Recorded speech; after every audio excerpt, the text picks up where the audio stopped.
Hello, so Leeds United versus Aston Villa. Aston Villa 1, Leeds United nil. I'm just going to speak a little bit about the game, tactics, analysis, do a little bit of analysis, strengths, improvements, what we could make, weaknesses. Let's go, yeah. So, first, we'll start off on the good foot, like the game did. We'll start off with strengths. The double pivot. So I think it's important to understand Jesse Marsh's system, right? A Jesse Marsh system, that's difficult, requires a double pivot. Amazing analysis, right? Wow.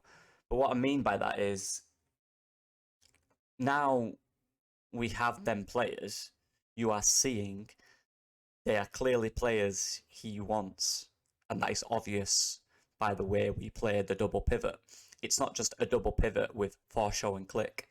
It's a double, or Phillips. It's a double pivot with players that Jesse Marsh likes and wanted. And you can see them two there. Rocker, what a player. And Tyler Adams, decent player as well. Dominating, in my opinion, the midfield with the double pivot. Screening, interceptions, reading a pass, tackling, harassing, everything that you want from a double pivot. They did. On the ball, I thought Tyler Adams, this so-called people saying he's not good with a ball. What? Isn't he? That's not what I saw. What I saw was a player calm, relaxed. Yeah, he's not going to ping a ball 30 yards. He's not going to do step overs and take on three men. But what he can do is win that ball back, give it to Matt Rocker, or pass it to the fullback, or pass it forward. He can receive it under pressure, which is vital in a Jesse Marsh system. Throughout these videos, I'll repeat one thing. Jesse Marsh wants players who can work in tight spaces. Because he has a narrow system, it's going to be tight. Every player we sign has to be able to work in tight spaces. Tyler Adams can work very well in tight spaces. He likes it. He likes the hustle. And he did the job brilliantly yesterday. Well, this morning, sorry, in my opinion. So, but then not only did he do that perfectly, he drives the ball as well. I saw him go on a run. He took two or three people on. He drives with it. That's another part of the game. He's always looking forward. It's quite American when you think about it. Think of American sports, American football, basketball. It's about going forward as quickly as possible. And that's obvious in the way he plays and in this system that that's what we're doing, which is, links into the American connection. And we're seeing it now. And we're seeing how that will work and how that will kind of figure out during the season. So I thought Tyler Adams was very good in there. The only thing with Tyler Adams is, I guess it's his fitness, whether he can keep fit the entire season. I guess you could kind of he dived in. He's going to get a lot of cards, so he will miss some games through suspension, I'd imagine.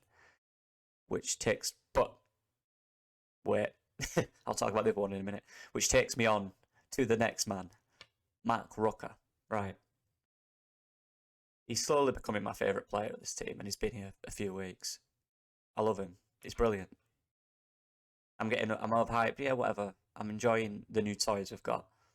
I think they're brilliant, especially Matt Rocker. So we've seen him twice, three times now. He's the player we needed for so long. He's the player we needed in midfield for years. We should have got him when we came up. But we obviously was doing really well then, so we couldn't. But you know what I mean? He's that type of player. When he gets the ball, he doesn't think, oh, give it away. You can look at him. He's always looking. He's always doing this. Top players do that. They're always looking over the shoulders. Where can they move? Where can they pass? He's two steps ahead every time. And you see that with a lot of Spanish players. Just technically better than everywhere else. And you can see that with his passing and his movement. I think it's really advantageous for Leeds to have a player like that. Again, can he stay fit? Can he not get suspended too much because he's going to get some cards? But that's what you need for that player is tenacity. Some tackles yesterday, I think they were fine tackles, but he goes in hard. He doesn't back out. He's going to get done a few times. Yeah, we saw that once or twice. But that's what we want in midfield. You saw in the second half when Click and Forshaw came on, they weren't tackling anyone. They were getting ran past. You didn't get that in the first half with this double pivot, did you? You didn't. And I really enjoyed the double pivot. Both them two players in there, really enjoyed it. As you can tell. and then again with Matt Rocker, just the last bit, working in tight spaces. Talking of working in tight spaces, let's get on to the next man. Brendon Erinson. Yes. You're going to hear this again. I liked what I saw with Brendon Erinson. I think it's obvious, people comparing him to this like attacking force.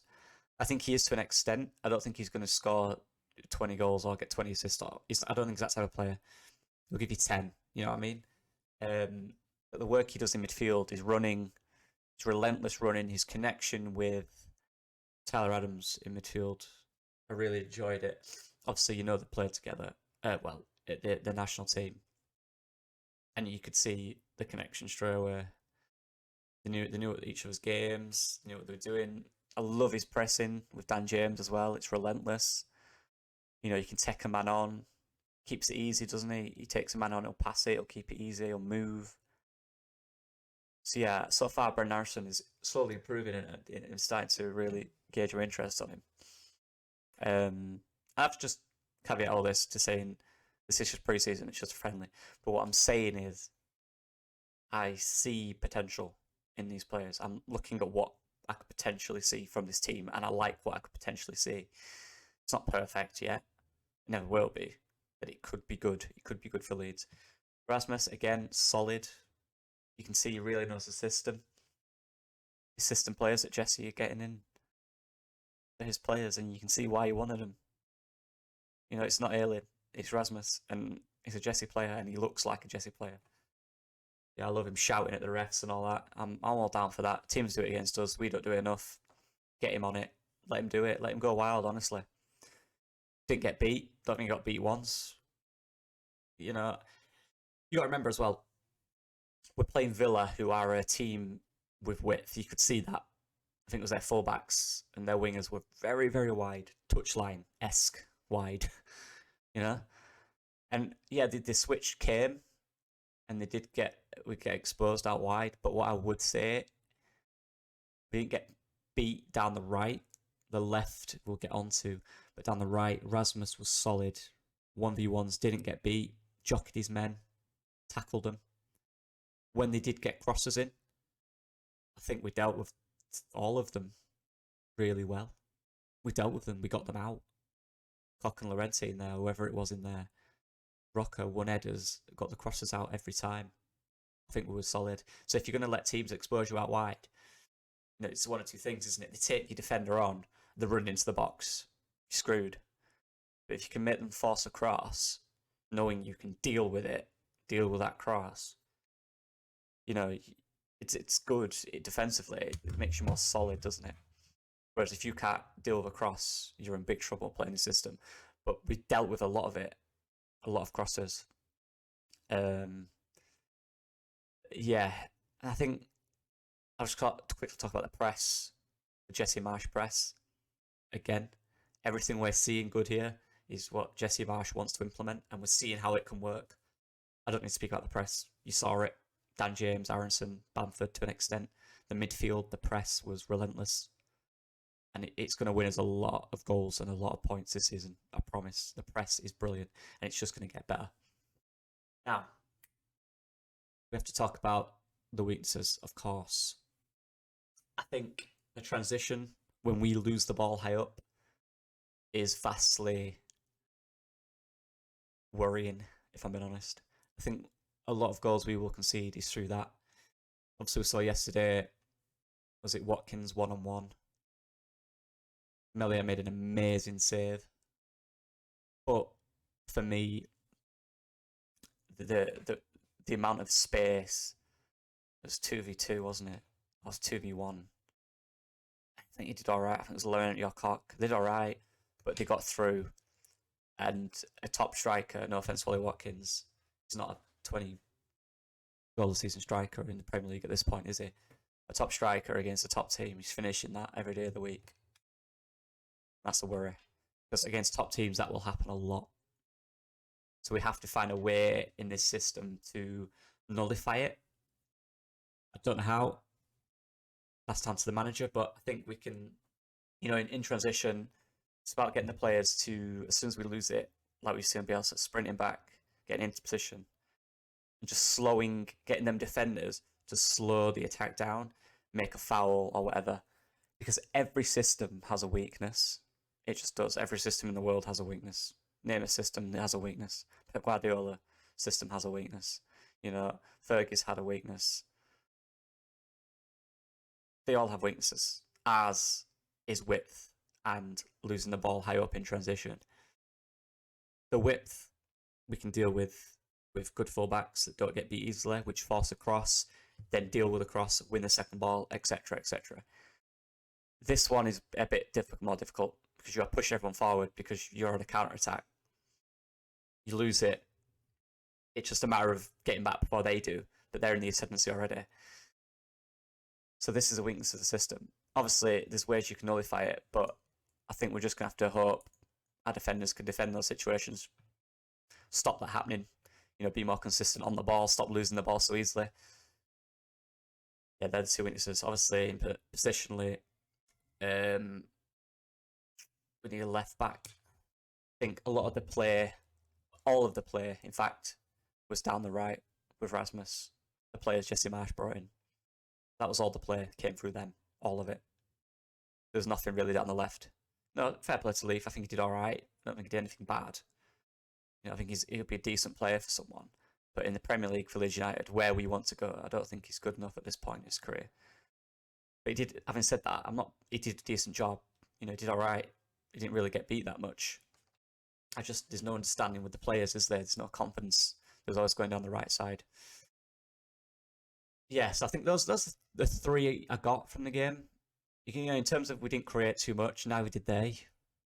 I think we created a few one-on-ones, so did they. The penalties were a load of rubbish. The second one's a penalty, the first one isn't. The incident with Archgray, I'm not going to get into too much. I think a lot of people have already said on that. It was unneeded, it was pointless. It wasn't even the tackle that the tackle annoyed me, but it was more the reaction. It just didn't care, didn't say sorry. I think in a friendly, if you do the tackle, all right, fair enough, I apologise. See if he's all right. It took him 5 minutes to go over. I didn't like that, but the Jack Harrison comment, I'm not going to get into too much because, again, there's people who've done it, but what I will say is I think he's referring to contract talks when he said it's going well, let's see what happens. I think that's talking about a new contract, personally. That's all I'm going to say on that. I don't want to get into too much. The video's getting on a bit. But yeah, all I will say to summarise everything, what you can see more than most games is the Jesse Marsch system. He's slowly leaking into these players at a good time. We need to get a striker in, we need to have a left back in, maybe another player in there, to sort out that depth, because Villa had a lot more depth than us. Coutinho, he's going to tear apart any team, but I think we did all right.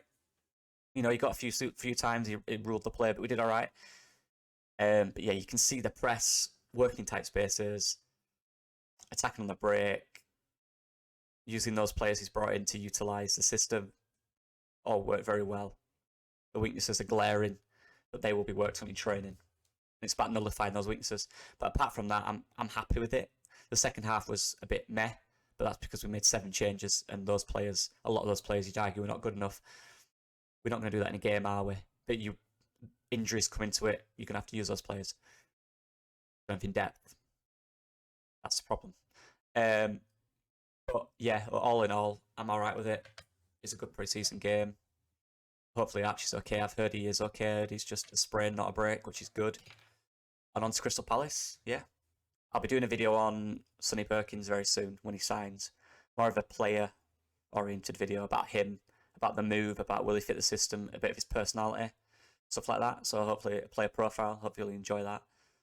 I will say, please, I'd appreciate so much if you could like the video and subscribe just to, help me out. That'd be amazing. I'd appreciate anything of you is enough for me. So yeah, thank you very much and